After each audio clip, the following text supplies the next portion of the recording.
నమస్తే, welcome to E6. నేను సహస్రం. ముందుగా హెడ్లైన్స్ చూద్దాం. ఎల్కేజీ యూకేజీకి సర్కారు బడిలోని 6,000 కొత్త ఉద్యోగాలు. డ్రగ్స్ పార్టీ బాలీవుడ్ నటులు eagle team shocking ride.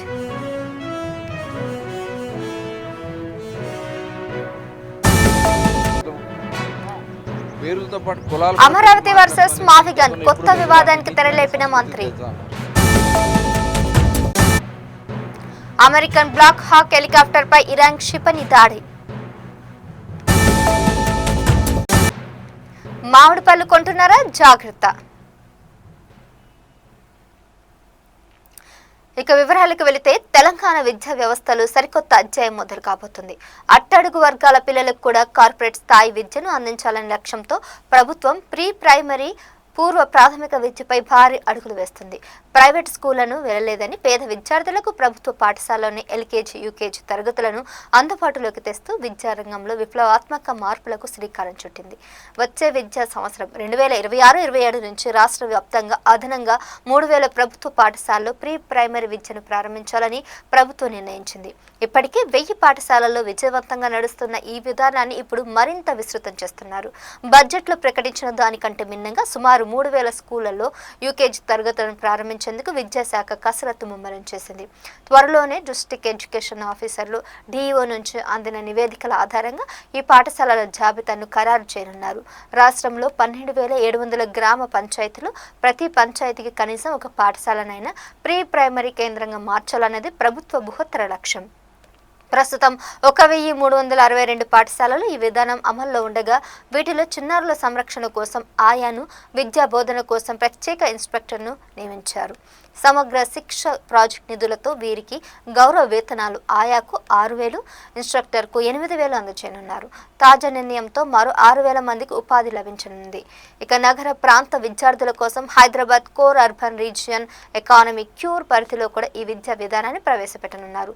Outer ring road ORR లోపల ఎంపిక చేసిన 28 ప్రాంతాలు ప్రీ ప్రైమరీ నుంచి ఇంటర్మీడియట్ వరకు ఒకే చోట విద్యను అందించేలా ప్రభుత్వం ఇప్పటికే జీవో జారీ చేసింది. ప్రైవేటు పాఠశాలల మాదిరిగానే ప్రభుత్వ బడుల్లోనూ నర్సరీ, ఎల్కేజీలను కూడా ప్రవేశపెట్టాలన్న డిమాండ్ను ప్రభుత్వం సానుకూలంగా పరిశీలిస్తోంది. కానీ నా ప్రభుత్వంలో ఒక విద్యార్థి మీద పెడుతున్న ఖర్చుని వేదిక మీద ఉన్న ప్రజాప్రతినిధితో పాటు ఇక్కడ ఉన్న టీచర్లతో పంచుకోవాలనుకుంటున్నాను. ప్రతి ఒక్క విద్యార్థి మీద రాష్ట్ర ప్రభుత్వం 1,08,000 రూపాయలు ఖర్చు పెడుతున్నాం. ఈరోజు మేము 1,08,000 రూపాయలు ఖర్చు పెట్టిన ఒక విద్యార్థి 6వ తరగతిలో చదువుకుంటూ 6వ తరగతిలో ఉంటూ 3వ తరగతి పుస్తకం చదవలేకపోతుండు. 1,08,000 ఒక స్టూడెంట్ మీద ఖర్చు అనేది ఇట్ ఈస్ హ్యూజ్. ఈ క్యాలిక్యులేషన్లు మనం ఎవ్వరం లెక్కించడం లేదు. ఈరోజు ప్రైవేట్ స్కూల్ ఐడోనో మరి ఏవిఎన్ గారు కానీ ఇక్కడ ఉన్న ప్రైవేట్ స్కూల్స్ ప్రయాణం ఒక స్టూడెంట్ మీద ఎంత ఫీజు తీసుకుంటున్నారో నాకు తెలియదు. మేబీ 3,000, 4,000 ఛార్జ్ చేసినా కూడా 50,000 లోపే ఒక విద్యార్థి మీద ఖర్చు అవుతుంది. కానీ నా ప్రభుత్వంలో ఒక విద్యార్థి మీద పెడుతున్న ఖర్చుని వేదిక మీద ఉన్న ప్రజాప్రతినిధితో పాటు ఇక్కడ ఉన్న టీచర్లతో పంచుకోవాలనుకుంటున్నాను. ప్రతి ఒక్క విద్యార్థి మీద రాష్ట్ర ప్రభుత్వం 1,08,000 రూపాయలు ఖర్చు పెడుతున్నాం. ఈరోజు మేము 1,08,000 రూపాయలు ఖర్చు పెట్టిన ఒక విద్యార్థి 6వ తరగతిలో చదువుకుంటూ 6వ తరగతిలో ఉంటూ 3వ తరగతి పుస్తకం చదవలేకపోతుండు. 1,08,000 ఒక స్టూడెంట్ మీద ఖర్చు అనేది ఇట్ ఈస్ హ్యూజ్. ఈ క్యాలిక్యులేషన్లు మనం ఎవ్వరం లెక్కించడం లేదు. ఈరోజు ప్రైవేట్ స్కూల్ ఐడోనో మరి ఏవిఎన్ గారు కానీ ఇక్కడ ఉన్న ప్రైవేట్ స్కూల్స్ ప్రయాణం ఒక స్టూడెంట్ మీద ఎంత ఫీజు తీసుకుంటున్నారో నాకు తెలియదు. మేబీ 3,000, 4,000 ఛార్జ్ చేసినా కూడా 50,000 లోపే ఒక విద్యార్థి మీద ఖర్చు అవుతుంది. కానీ నా ప్రభుత్వంలో ఒక విద్యార్థి మీద పెడుతున్న ఖర్చుని వేదిక మీద ఉన్న ప్రజాప్రతినిధితో పాటు ఇక్కడ ఉన్న టీచర్లతో పంచుకోవాలనుకుంటున్నాను. ప్రతి ఒక్క విద్యార్థి మీద రాష్ట్ర ప్రభుత్వం 1,08,000 రూపాయలు ఖర్చు పెడుతున్నాం. ఈరోజు మేము 1,08,000 రూపాయలు ఖర్చు పెట్టిన ఒక విద్యార్థి 6వ తరగతిలో చదువుకుంటూ 6వ తరగతిలో ఉంటూ 3వ తరగతి పుస్తకం చదవలేకపోతుండు. 1,08,000 ఒక స్టూడెంట్ మీద ఖర్చు అనేది ఇట్ ఈస్ హ్యూజ్. ఈ క్యాలిక్యులేషన్లు మనం ఎవ్వరం లెక్కించడం లేదు. ఈరోజు ప్రైవేట్ స్కూల్లో ఐడోనో మరి ఏవిఎన్ గారు కానీ ఇక్కడ ఉన్న ప్రైవేట్ స్కూల్స్ మరి ఆయన ఒక స్టూడెంట్ మీద ఎంత ఫీజు తీసుకుంటున్నారో నాకు తెలియదు. మేబీ 3000 4000 ఛార్జ్ చేసినా కూడా 50,000 లోపే ఒక విద్యార్థి మీద ఖర్చు అవుతుంది. కానీ నా ప్రభుత్వంలో ఒక విద్యార్థి మీద పెడుతున్న ఖర్చుని వేదిక మీద ఉన్న ప్రజాప్రతినిధితో పాటు ఇక్కడ ఉన్న టీచర్లతో పంచుకోవాలనుకుంటున్నాను. ప్రతి ఒక్క విద్యార్థి మీద రాష్ట్ర ప్రభుత్వం 1,08,000 రూపాయలు ఖర్చు పెడుతున్నాం. ఈరోజు మేము 1,08,000 రూపాయలు ఖర్చు పెట్టిన ఒక విద్యార్థి 6వ తరగతిలో చదువుకుంటూ 6వ తరగతిలో ఉంటూ 3వ తరగతి పుస్తకం చదవలేకపోతుండు. 1,08,000 ఒక స్టూడెంట్ మీద ఖర్చు అనేది ఇట్ ఈస్ హ్యూజ్. ఈ క్యాలిక్యులేషన్లు మనం ఎవ్వరం లెక్కించడం లేదు. ఈరోజు ప్రైవేట్ స్కూల్లో ఐడోనో మరి ఏవిఎన్ గారు కానీ ఇక్కడ ఉన్న private schools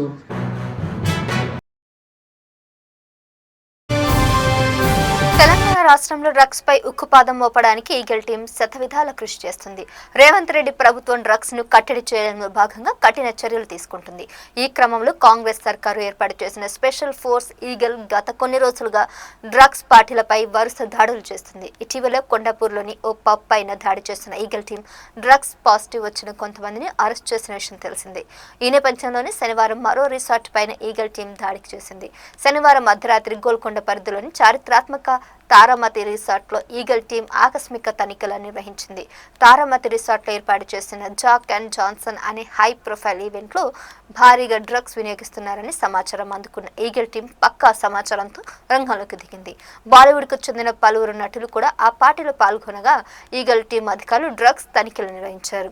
eagle force resort మొత్తాన్ని తమ స్వాధీనంలోకి తీసుకొని అనుమానం వచ్చిన వారితో పాటు అక్కడికి వచ్చిన చాలా మందికి డ్రగ్స్ నిర్ధారణ పరీక్షలు చేశారు. అయితే అత్యంత రహస్యంగా చేపట్టిన ఈ ఆపరేషన్ కోసం eagle team Hyderabad city task force అధికారులు సహకారాన్ని తీసుకుంది. రాష్ట్రంలో డ్రగ్స్ నియంత్రణ కోసం ఇటీవల ప్రభుత్వం ఈగల్ ఫోర్స్ ను ఏర్పాటు చేయడంతో పాటు దాన్ని మరింత బలోపేతం చేసింది. ఈ క్రమంలోనే హైదరాబాద్ తో పాటు నగరం చుట్టుపక్కల ఉన్న పబ్లు, ఫామ్ హౌస్లు, రిసార్ట్లపైన ఈగల్ టీం దాడులు చేస్తుంది. డ్రగ్స్ పార్టీలు, రేవ్ పార్టీలపైన ఎప్పటికప్పుడు నిఘా పెట్టేందుకు ప్రత్యేక సాఫ్ట్వేర్ ను డెవలప్ చేయడంతో పాటు ఆర్టిఫిషియల్ ఇంటెలిజెన్స్ ను ఉపయోగిస్తోంది. ఈ క్రమంలోనే తాజాగా తారామతి రిసార్ట్లో నిర్వహించిన డ్రగ్స్ టెస్ట్లలో బాలీవుడ్ సెలబ్రిటీలు కూడా ఉన్నట్లు గుర్తించి వారిని కూడా అదుపులోకి తీసుకున్నారు. ప్రస్తుతం వీరిలో ఎంతమందికి డ్రగ్స్ టెస్ట్లలో పాజిటివ్ వచ్చిందనే వివరాలు ఇంకా తెలియాల్సి ఉంది.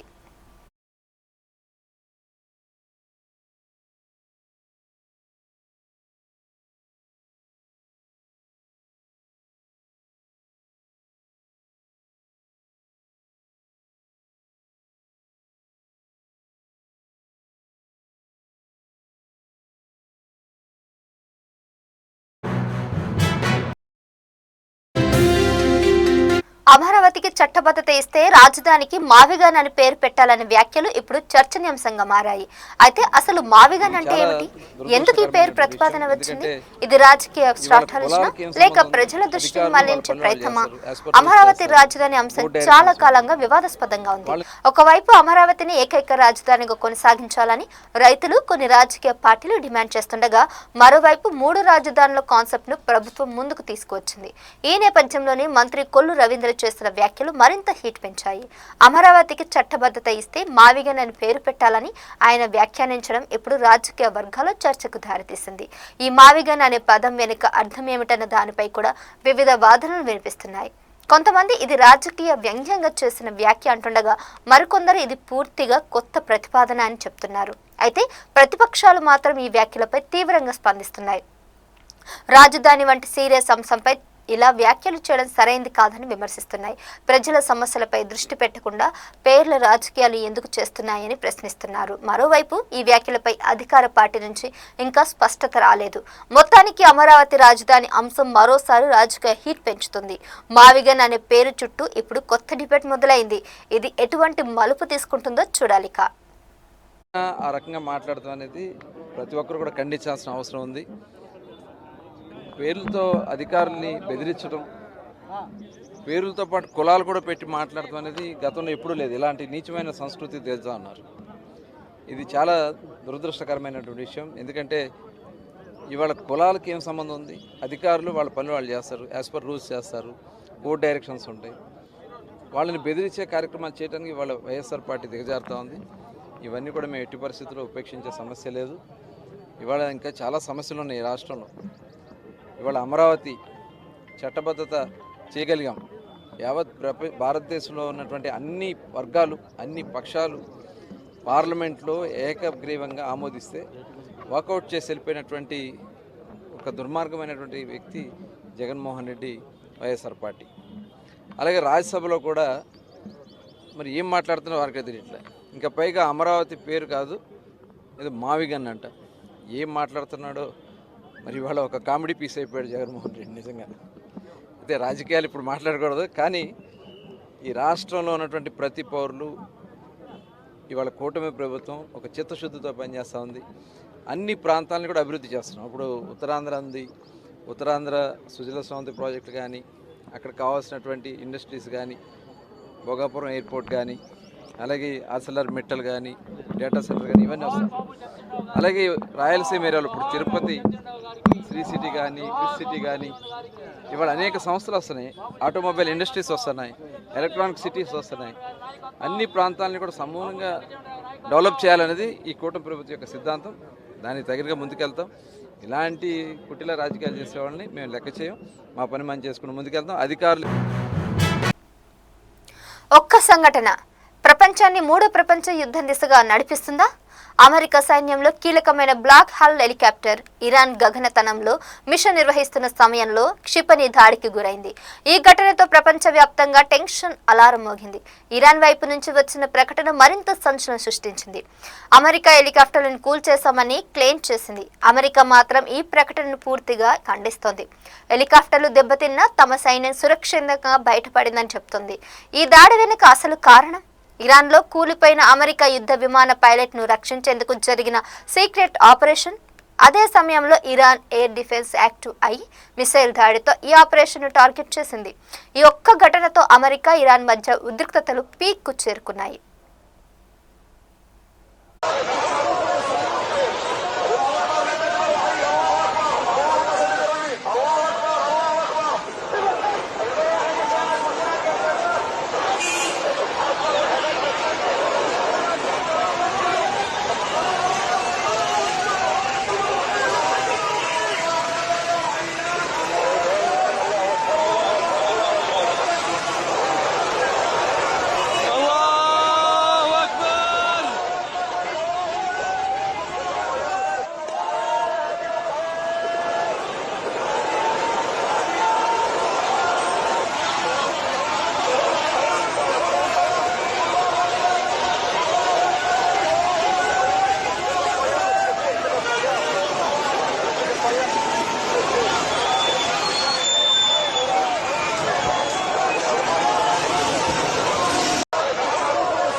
హైదరాబాద్లో 7 టన్నుల కల్తీ మామిడి పండ్లను అధికారులు స్వాధీనం చేసుకున్నారు. ఆసిఫ్ నగర్ లో ఉన్న ఒక పండ్ల గిడ్డంగిపై హెచ్ ఫాస్ట్ అధికారులు దాడి చేశారు. అక్కడ ఇథిలిన్ వంటి ప్రమాదకరమైన రసాయనాలను ఉపయోగించి మామిడి పండ్లను అక్రమంగా కృత్రిమంగా పండిస్తున్నట్లు గుర్తించారు. ఇలా కెమికల్స్ ఉపయోగించడం వల్ల మన ఆరోగ్యంపై తీవ్ర ప్రభావం పడే అవకాశం ఉందని నిపుణులు హెచ్చరిస్తున్నారు. ప్రత్యేకంగా చిన్నపిల్లలు, వృద్ధులకు ఇది మరింత ప్రమాదకరమని అంటున్నారు. ఈ ఘటనపై కేసు నమోదు చేసి గిడ్డంగి యజమానిపై కఠిన చర్యలు తీసుకునేందుకు అధికారులు సిద్ధమయ్యారు. ఇక నగరంలోని ఇతర ప్రాంతాల్లో కూడా ఇలాంటి అక్రమ కార్యకలాపాలు ఉన్నాయనే కోణంలో విచారణ కొనసాగుతోంది. ఈ రోజు మా సిపి సార్ సజ్జనా సార్ ఇన్స్ట్రక్షన్స్ ప్రకారము మార్కెట్లో ఆర్టిఫిషియల్ రైపనింగ్, మామిడి పండ్ల రైపనింగ్ పక్వానికి తీసుకురావడానికి కోసం అని చెప్పేసి ఆర్టిఫిషియల్ కెమికల్స్ యూజ్ చేస్తున్నారు. దానిపైన స్ట్రిక్ట్ యాక్షన్ ఉండాలనే ఉద్దేశంతోన ఆదేశాల మేరకు మాకు వచ్చిన సమాచారం ప్రకారం తప్పచప్పుతో లిమిట్స్లో ఒక గోదాం ఉంది, దాంట్లో ఆర్టిఫిషియల్ రైపనింగ్ చేస్తున్న ఇన్ఫర్మేషన్తో ఆకస్మిక తనిఖీలు చేయడం వల్ల ఇక్కడ మాకు ఆల్మోస్ట్ ఒక 350 ట్రేస్ ఉంటాయి. ఒక్కొక్క ట్రేలో ఆల్మోస్ట్ 20+ కేజెస్ ఉంటాయి. అంటే 7 టన్స్ ఉంటుంది అప్రాక్సిమేట్ మొత్తం. ఈ మొత్తం అన్నీ సేమ్ మీరు చూస్తుంటారు. ఈ చుట్టుపక్కల మొత్తం అన్నిట్లలో కూడా సేమ్. ఒక్కొక్క దాంట్లో ఆల్మోస్ట్ 6 నుంచి 7 ప్యాకెట్లు దీంట్లో యాడ్ చేసి వాటర్లో డిప్ చేసి డైరెక్ట్ కాంటాక్ట్ పండ్లకు వేస్తూ ఉన్నారు. ఇట్లా వేయకూడదు అసలు. యాక్చువల్గా రూల్స్ రెగ్యులేషన్ ప్రకారం ఎప్పుడు కాంటాక్ట్ కావద్దు. వేసే కెమికల్ అయితే ఉందో ఎథిలిన్ అది ఎప్పుడు కాంటాక్ట్ కావద్దు.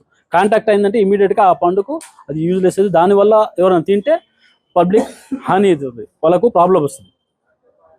సార్ ఒక బాక్స్లో ఎన్ని వేయాలి సార్? అసలు వాడొచ్చా అదైతే? వాడొచ్చు, ఎఫ్ఎస్ఎస్ఐ రూల్ ప్రకారం వాడొచ్చు. 10 kgsకి ఒకటి వేయాలి. అది కూడా ఒక కంటైనర్లో పెట్టేసి పండును ఓన్లీ దాని ఎఫెక్ట్ ఉండాలి తప్పితే కానీ దాని పండుకు టచ్ కావద్దు. అట్లా వీళ్ళు ఏం చేస్తారు, ఒక 20 kg అయితే 2 వేయాలి, కానీ వీళ్ళు ఏం చేస్తారు 6 నుంచి 8 ప్యాకెట్లు వేస్తారు. అది వేయడం వల్ల ఇమీడియట్గా వచ్చేస్తుంది. ఫస్ట్ ఒక పండేమో గ్రీన్ నుంచి రెండో రోజుల్లో కొంచెం లైట్గా చేంజ్ అవుతూ ఉంటుంది. దాని తర్వాత మొత్తం 5 రోజుల్లో 6 రోజుల్లో మొత్తం పసిటి కలర్కి వచ్చేసి ఇక నిగనిగలాడుతుంది. మార్కెట్లోకి ఒకసారి సప్లై చేయగానే ఏం చేస్తారు, అబ్బా ఎంత బాగున్నాయి పండ్లని చూసి ఎగబడి కొనేయడం పబ్లిక్ కూడా. ఏం చేస్తారు, ఆ పండు చూస్తారు, కొనేస్తారు. తిన్న తర్వాత ప్రాబ్లం తెలుస్తుంది వాళ్ళకి, అసలు ఎందుకు వచ్చిందని ఆలోచిస్తే తర్వాత తెలుస్తుంది. ఇది తినకముందే మీరు ఆలోచించి దాన్ని చూసి దాన్ని కొనండి, మీరు అడిగి మరి కొనండి. ఎక్కడ నుంచి తెస్తున్నారు, ఎక్కడెక్కడ సప్లై చేస్తారు? ఇది బాటా సింగారం మన ఉంది కదా, బాటా సింగారం మార్కెట్ నుంచి తీసుకొని వస్తారు. అక్కడ నుంచి తీసుకొని వచ్చేసి ఇక్కడ పెట్టేసి ఇక్కడ మాగా పెడతారు వీళ్ళు. ఎంతమందిపై కేసు అయింది సార్? ఇప్పుడు ఇది ఓపెన్ చేస్తారా, సీజ్ అవుతుంది? ఇది సీజ్ అవుతుంది, క్లోజ్ చేస్తాము. ఇద్దరి పైన కేసు అయింది. అమెరికా అధ్యక్షుడు డొనాల్డ్ ట్రంప్ ఏప్రిల్ 4, 2026న ఇరాన్కు 48 గంటల తుది గడువు విధించారు. స్ట్రెయిట్ ఆఫ్ హోర్ముజ్ ఇది వెంటనే తెరవాలని లేదా తీవ్ర పరిమాణాలను ఎదుర్కొంటారని ఆయన హెచ్చరించారు. ఒకవేళ ఏప్రిల్ 6 నాటికి ఇరాన్ వెనక్కి తగ్గకపోతే ఆ దేశంలోని విద్యుత్ కేంద్రాలు, చమురు బావులు, ఇతర కీలక మౌలిక సదుపాయాలపై భారీ దాడులు చేస్తామని ట్రంప్ సోషల్ మీడియా వేదికగా పేర్కొన్నారు. యుద్ధ విమానాలు మీరన్నట్లుగానే పర్షియల్ గల్ఫ్ ప్రాంతంలో అమెరికా తన ఫైటర్ జెట్లను మరియు నౌకాదళాన్ని సర్వసన్నద్ధం చేసింది. ఇక గడిచిన 24 గంటల్లో ఇరాన్ అనుకూల వర్గాలు కువైట్లోని చమురు క్షేత్రాలపై డ్రోన్ దాడులు చేశాయి. అలాగే అమెరికాకు చెందిన కొన్ని యుద్ధ విమానాలను F-15E వంటివి కూల్చివేసినట్లు వార్తలు వస్తున్నాయి. ప్రపంచ చమురు సరఫరాల్లో కీలకమైన హోర్ముజ్ జలసంధిని ఇరాన్ దాదాపు మూసివేసింది. దీనివల్ల ప్రపంచ వ్యాప్తంగా ఇంధన ధరలు పెరిగే అవకాశం ఉంది. ప్రస్తుతం పశ్చిమాసియాలో యుద్ధ మేఘాలు కుమ్ముకున్నాయి. మొత్తానికి ఏప్రిల్ 6 సోమవారం నాడు అత్యంత కీలకంగా కానుంది. ఒకవేళ ఇరాన్ మొత్తం మెత్తపడకపోతే అమెరికా తన హెల్ అంటే నరకం అని పిలిచే భారీ వైమానిక దాడులను ప్రారంభించే అవకాశం ఉంది. అమెరికా వద్ద అత్యాధునిక సాంకేతికత ఉన్నప్పటికీ ఇరాన్ తన వద్ద ఉన్న వేల సంఖ్యలోని కామికేస్ డ్రోన్లతో అమెరికా రక్షణ కవచాలను విసిగిస్తుంది. అందుకే అమెరికా అధ్యక్షుడు ట్రంప్ ఏప్రిల్ 6న అంటే డెడ్ లైన్ విధించి అప్పటికి ఇరాన్ లొంగకపోతే నరకం చూపిస్తామని హెచ్చరిస్తున్నారు. ఇప్పటి వరకు జరిగిన దాడుల కంటే రేపటి తర్వాత జరిగే దాడులు అత్యంత భీకరంగా ఉండబోతున్నాయని అర్థం.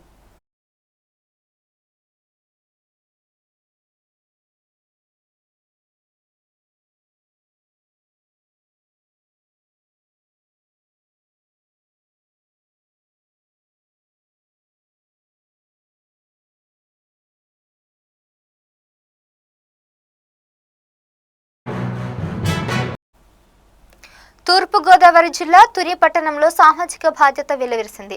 నేడు స్థానిక అలయన్స్ క్లబ్ ఆధ్వర్యంలో నారాయణ పబ్లిక్ స్కూల్ వేదిక భారీగా ఉచిత వైద్య శిబిరం నిర్వహించారు. సుమారు 10 కన్నా ఎక్కువ విభాగాలకు చెందిన ప్రముఖ వైద్యులు పాల్గొని వందలాది మంది పేద రోగులకు ఉచితంగా పరీక్షలు నిర్వహించారు. దీనికి సంబంధించిన మరిన్ని వివరాలు మా ప్రతినిధి కోట్ల వెంకట్రమణ అందిస్తారు.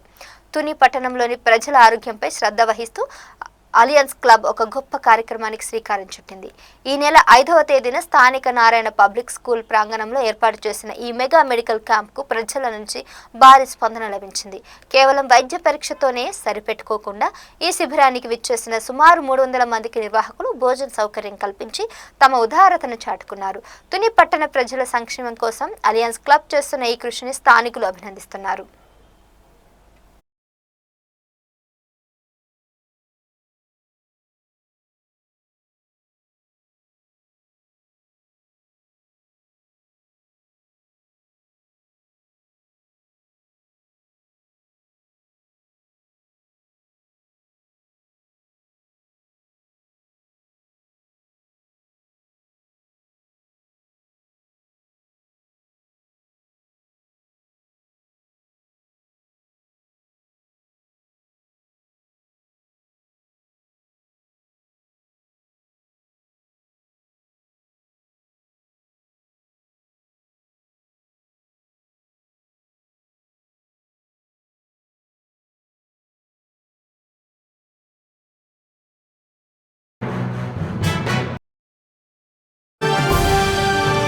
ఇవి ఇప్పటివరకు అప్డేట్స్. మరిన్ని అప్డేట్స్ కోసం keep watching X6 TV channel.